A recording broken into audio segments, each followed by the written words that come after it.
Welcome to Avatar Nation.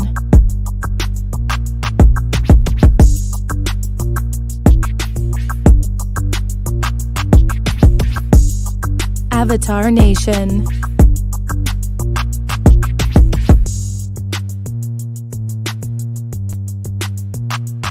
Avatar Nation. All right, hello everybody. How you doing? Happy Saturday to y'all. I just want to discuss real quick Deion Sanders leaving Jackson State for Colorado. And the reason why I'm doing this live is because I'm truly surprised, perplexed, and shocked that he actually took the stance to leave, you know, Jackson State, which is HBCU, for Colorado, which is a mostly, you could say, majority institution. I know they have a specific name, but to see him do that. Now I know he recently had an interview with Mike Wallace for 60 minutes, I believe. I know it was 60 minutes. I don't know if it was just specifically with Mike Wallace. But I'm shocked because during out that whole interview, he was preaching the power of HBCUs and how great HBCUs are if they have the right funding behind them. Jackson State, obviously with corporate sponsorships and so forth, were able to renovate their locker rooms and things like that. So, did we expect him to stay there forever? No, we didn't. But for him to abruptly leave so soon was kind of hypocritical, I feel, in a lot of people's eyes. I mean, in my eyes, especially. You know what I mean? So I'm gonna read a couple articles real quick because I like to get a fair and balanced view of things. But I'm definitely shocked, and I feel like it's kind of hypocritical because you're telling these black athletes to go to HBCUs because they don't have to go to traditional white universities or powerhouses to have a great academic and athletic experience. But then you depart when the circumstances and the situations fits you. Now, mind you, with that 60 minutes interview, he did say he would leave for the right sum. And I thought the right sum would be 20 million.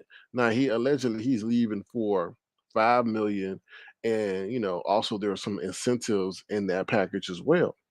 That's insane. But what's up, Cheryl Burnett? How you doing? Good to see you. You say money and opportunity. Well, we're gonna discuss it real quick. I wanna bring this up on the screen so y'all know what we're talking about. Let me see. All right, it says Deion Sanders leaves Jackson State University for University of Colorado under $5 million deal. Move upsets Black Twitter as HBCU trends. Now, HBCU stands for Historically Black College and University. In case y'all didn't know that, because I know some people may not know what HBCU is. All right, let me read this article real quick. Because this deals with something that was written like maybe a day ago. Okay, so y'all understand the details. Okay, it says. Now, this is kind of messed up, I feel. It said, in recent days, sources have told Sports Illustrated they expect the Sanders to take the Buffalo's job, barring a late change of plans. The announcement is not expected until after Saturday's SWAC championship game between Jackson State and Southern. But he has already started making preparations for his staff at the Pac 12 program and has gone so far as to tell a high profile recruit in the NCAA transfer portal to hold off on making a decision because of his potential move. They said he was also offered jobs by USF in Cincinnati. He says now we have an idea how much he'll make in Boulder, which is $5 million a year with a significant package of contract incentives that could increase his annual pay around 40%. They said if Sanders accepts, he'll take over a program that went 1-11 this season. Former coach Carl Dorrell was fired after an 0-5 start to the season. Sander is 26-5 at Jackson State, his first college coaching job of any kind with a 16-0 record in the SWAC. He seeks to lead the program to a second straight Celebration Bowl, though he may not be around to coach that game if he takes the Pac-12 program offer. So that is very deep. What's up, Detach? How you doing? Good to see you. Thank you for being here. That statement. Hmm. So he's going to a losing program, okay, all the way across the country, right? Only for $5 million a year. Now, college football, they paying these coaches insane amounts of money. So you're going to a losing program with your reputation, your legacy on the line for just $5 million a year. With the way he was able to pull in corporate sponsors, his star power. Also, he played in the NFL. He was a very successful NFL player who was most known to be known for playing for the Dallas Cowboys. He could at least commanded $10 million a year. So, and I know he was talking about his coaches, his assistant coaches are drastically underpaid and everything. But I also feel you have to be a man of your word and a man of your mission. And his whole thing, his old mantra was HBCU, HBCU, HBCU, HBCU. And then he just run. It's just too soon to have preached that and then go. You're not even going to an established program. You're going to some program that you have to build up, and it's not even in the South. And the reason why I say it's not, why the reason why I mentioned that point is geographically, his whole show, because he puts on a show. His show, where it's at in Jackson, Mississippi, may be more listened to than Boulder, Colorado. Let's just be honest. So all that showiness, flashiness may not be or translate well over at Boulder, Colorado, but it may transfer well to a school. He said he got offered a job offer at USL, which is University of South Florida. You see what I'm saying? So he may be setting himself up to fail. Yes, he gets the 5 million, but it may be years of misery depending on how long they keep him there. I'm just saying. I'm not hating. I'm just speaking the truth of the matter. So money ain't everything. And I know he told, oh, my sisters are drastically underpaid. Well, there's ways to fix that. There's ways to fix that. I mean, get another corporate sponsor. And I know they can't go strictly to them, but there's ways around that. I mean, you're not in the most competitive conference that there is, but come on. But I think as a black man, and I know as those black young men there, that I'm sure he walked into their living room with the mama, the grandmama, and maybe the father there, and his whole pitch, it says, "Don't go to that traditional university. Come to the HBCU because it's time for HBCUs to be on the map." And then you are going to are the best analogy I came up with, and I felt bad about coming up with it. It's like he like a father to those kids that now is abandoning them for whatever selfish reason. He's abandoning them. Right? They already probably got abandoned one time by their biological father. Now, the one man they looked up to, black man they looked up to as a father, he's now abandoning them after he told them, after they sacrificed opportunity, because they could have probably went to a majority university and had, maybe some success, but they sacrificed and believe in his mission. And that betrayal, that move is going to stay with them forever. They're going to now have it ingrained in their mind to look out for themselves first. Because Deion Sanders told me, he would look out for me first, but I see he looked out for himself. It's insane. And I bet that whole school feels a sense of betrayal right now. Those corporate sponsors, and I know, and like I said, y'all go check out that 60-minute interview he did. It was very recent. I'm sure it won't be too hard to find. He said there was a potential of him leaving, but not now. Not now. I mean, I understand he had a great first year, went undefeated. Probably is having another great, fantastic year. But dude, you just showed up and promised these people the world, and now they're going to be back to square one. Y'all, if y'all saw their locker room, where it was and where it came up to be due to corporate sponsorships and all that other stuff, because of him, it amazing. It rivals some of the professional teams.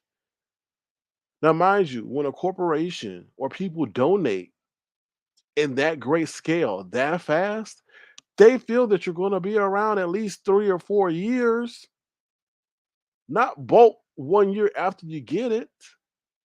Because if you look at the far greater picture of this, corporations who maybe did not traditionally donate in heavy amounts to HBCUs from an athletic standpoint are now going to be hesitant to do so because of his action. So it may have a residual action because now who they're going to bring in after him? They're not gonna bring in no person with the star power and the showmanship and the networking and the Rolodex as much as him. Those people thought they were going to be investing in something for a long time, and a long time is 3 years, not 24 months. And I know 3 years is 36 months, but if you add on the 2 years he was there, that's 5 years. So it's just a bad look all the way around. And if he has an abysmal year next year at Colorado, was it really worth it? And you know he is going to have an abysmal year because there's going to be a culture shift. Those athletes are not his athletes. And you can't talk to black kids the way you can talk to traditional white kids or Hispanic kids in Boulder, Colorado, the same way you could in Jackson, Mississippi. You can't talk to a black kid's mama like you talk to a white kid's mama. So it's gonna be different. You can't sit up here and call, a white kid's mama. I mean, well, excuse me, a white. Well, you can't call a white kid soft and his mama be present and all that. It's just like cultural differences that he didn't have to fight at Jackson State that he's going to have to fight in Colorado. And anybody that's been to the Northwest, who's lived in the Northwest, know it's totally different situation than in Jackson, Mississippi. So, so that's what I want to say about that. Other than that, that's all I really got to say. And I'm not a hater. And I say, okay, so this is another thing. I put myself in his situation. Now, man, let me tell you this. I don't know the man's financial situation. I don't know if he needs money. I don't know all that. I don't know if he's been. I know there was some maybe negative situations down there in Jackson because some people were jealous and stuff for what I heard. So I don't know if that maybe factored into his decision. I don't know if he was getting harassed. I don't know if people broke into his car. I don't know what was going on for him to do that. What's up, your pleasure, 72? How you doing? But let me just say this real quick. I can't. We don't know all the details. We don't know all the details that factored into his move. But from what we see, it's it's the money and opportunity, right? Like Cheryl Burnett said, it's the money and opportunity. And I wish him the best. I'm not gonna sit on here and hate on that man. I wish him the best. I wish him much success. But he's definitely picked a challenging program. Now, this is what I wanted to say. I don't know why in the world he would lowball himself to $5 million a year. Maybe he did it because his assistants would get a significant pay upgrade based on the compensation package that Colorado was offering. I don't know. But I felt like, yo, 5 million. I said he's at least 8 million, 8 to 10 million, based on what these college athletes are bringing, and a lot of that stuff is based on showmanship, which he has. The sponsorships are going to be lining, or the sponsors are going to be lining up at the door when he gets to Colorado. He ain't even got to play a game, and there are now going to be people clamoring at the door for a sponsorship opportunity. So why in the world he would leave that? I don't know if they came in pitched it to like, well, you played in a less competitive conference, you don't have experience. What? So anyway, I wish him much success, and I wish Jackson State much success, and I do feel sorry for those kids, because all he was about HBCU, and for him to switch his back and go to somewhere that's farther away than any HBCU that we know of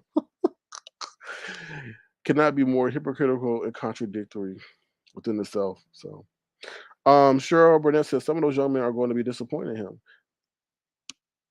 Cheryl Burnett, it's going to be a repeat of the constant disappointment that they've faced in their black elders throughout their life. And how he did not see that, I don't understand. But like I said, there have been some negative situations when he was there, that he had to endure amongst his own people. Like something happened at the locker room, somebody stole something or something. I like I said, I don't know. I didn't commit that to memory. But if you look at the grand picture of that, most of those kids are coming from one parent households. So the one time a man, adult man, a successful man says he believes in you, come to Jackson State, we could do something different.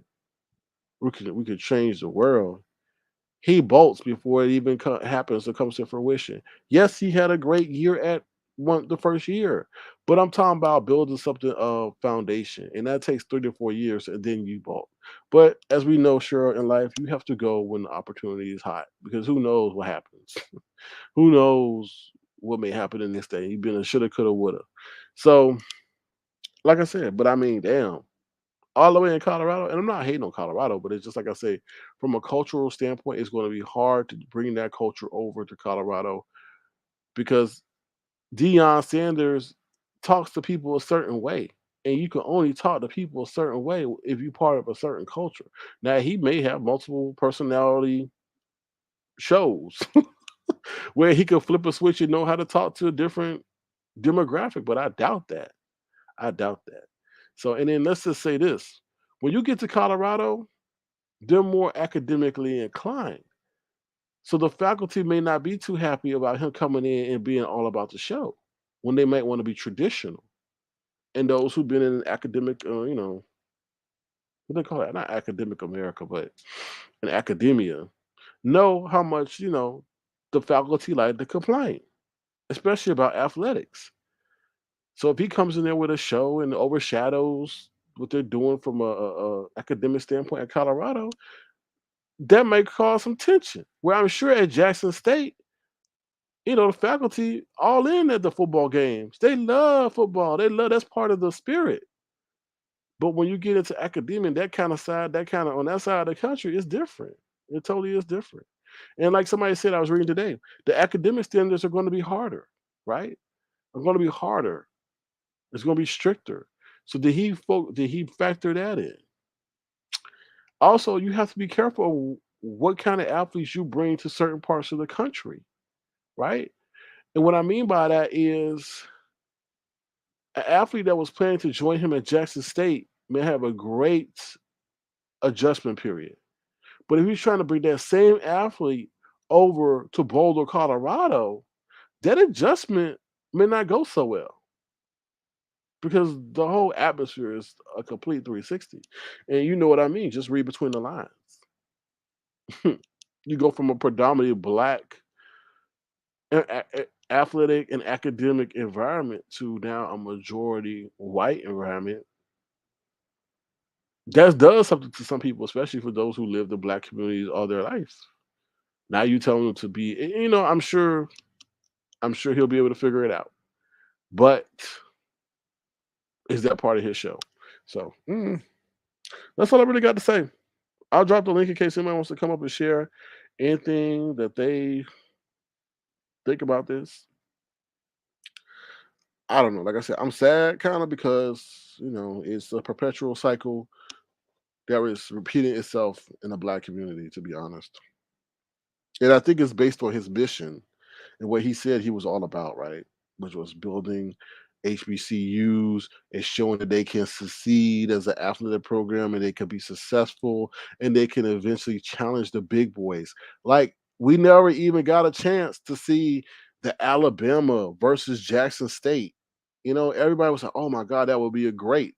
He declined playing Nick Saban because he said the program wasn't there yet. So the program would never be there. And you know what? I felt that if Jackson State versus Alabama would have happened, it would have been something great for the record books, or something great for history to happen, but it won't happen. Who cares about Colorado versus, you know, Alabama? I mean, okay, that's big major school versus big major school. Like who cares? So, but we do have to say thank you for what he did. He showed it can be done, but you got to have the star power, the marketing machine, and obviously the name behind you. So, all right, y'all. With that being said, I'm going to conclude the broadcast. Good luck to Deion Sanders. Good luck to Jackson State, and good luck to Colorado. So, yeah, I heard about that, Pastor Stephen McNeil, but I don't know much about her, so I thought it was inappropriate for me to even speak about that situation. But prayers up to her and her family. All right, what's up, Pastor Stephen McNeil? Um,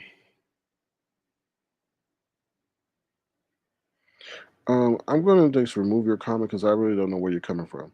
All right. Um, thank you, Detach Myself. How you doing? Good to see you. I think I already said hello to you, but thank you. Hope you're having a great Saturday. And then on top of that, they releasing this news on Saturday, which is which is college football Saturday, but it's like they're releasing it before their championship game. I'm like, it's a dirty, grimy world. Like, why couldn't they release the news yesterday? You know what I mean? And it's all a distraction. Would you be motivated to play for the SWAC championship knowing that your coach not going to even be there? Like, some of them players may purposely try to sabotage the game. And I know that's not what you're supposed to do if you're an athlete, but just think about a man that you're going to play for. Well, is it a championship game today? I'm not sure, but they said either today or next week or whenever. He might not even be there for the championship game. So it's just like, why are they doing all this? And obviously they're doing it for themselves, but the man that led them there and they accepted the opportunity for it, it's not going to be abandoning them. And they didn't even get their feet started. Imagine just he recruited you as a freshman and he won't even be around for your sophomore campaign. Like, that's insane. That is really insane. Anyway. Mhm. Sherbanet says, good information. Let's see if the NFL going to talk about it tomorrow.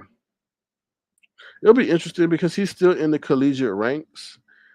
If he was going to get an NFL job for sure, but he's still coaching the collegiate ranks, so it'll be interesting to see if they even touch it.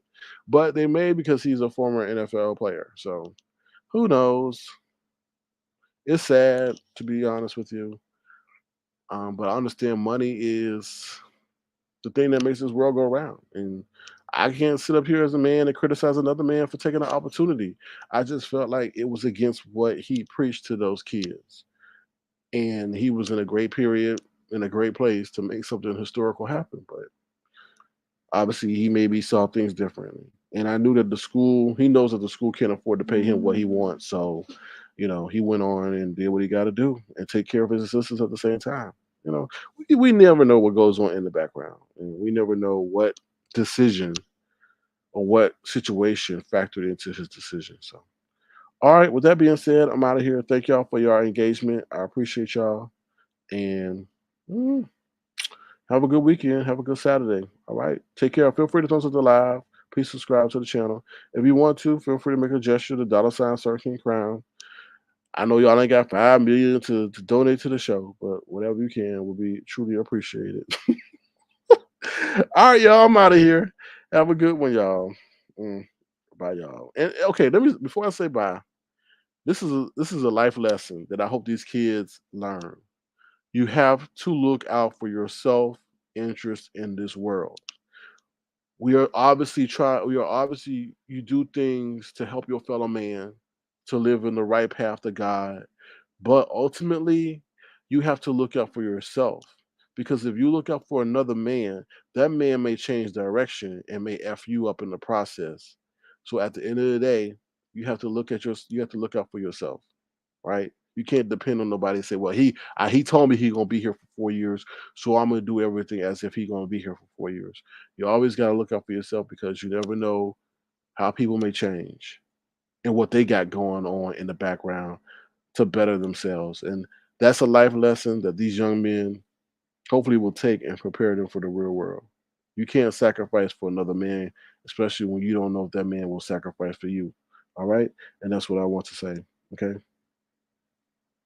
You say you want to hear what other commenters have to say. Yeah, I want to hear what other people have to say. I know they said Black Twitter is an outrage or uproar too. I feel that's based on the message that he continuously preached and the sacrifices that he asked Black athletes, high school athletes, to make who had offers to top tier universities like the Alabamas and the LSUs and the Auburns and the Clemsons to come to him, and you switch on them. So, is he married to Deion Richards? I have no clue. I don't know anything about his married life. All right. With that being said, I'm out of here. Y'all take care. Have a good one. Thank y'all for y'all engagement. All right. Be well. See you later. Bye, y'all.